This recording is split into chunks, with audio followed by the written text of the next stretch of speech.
Sa Makati naman, 2 motorsiklo at isang government vehicle ang nagkarambola kagabi. 4 ang sugatan sa aksidente. Balitang hatid ni Silem Refran, exclusive. Matinding takot ang naramdaman ng babaeng ito nang bumangga sa tagiliran ng government vehicle ang sinasakyang motor kasama ang isa pang motorsiklo pasado alas 11 ng gabi. Ang inangkasan niyang rider tumama sa bintana ang ulo. Mabuti na lamang may suot itong helmet. Ang 2 sakay pa ng kabilang motor nagtamo na mga gasgas sa binti. Agaw pa naman kami. Mabagal yung takbo namin. Buti nga mabagal yung takbo namin. Mabagal yung takbo. Kung hindi, sa Puldigay parehas kami dyan. Yung isa, mas malakas nasa unahan siya. Ang driver ng government vehicle, nakilalang si Elmer Diaz.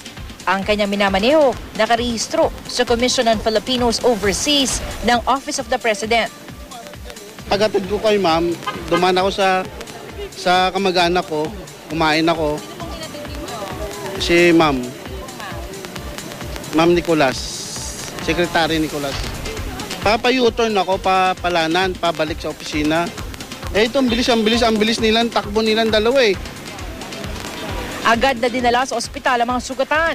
Patuloy na iimbestigahan ang insidente. Sa investigasyon na sa traffic division po sila pong ang magdi-decide kung sino po ang tamang nangyari po. Salima Refran, GMA News.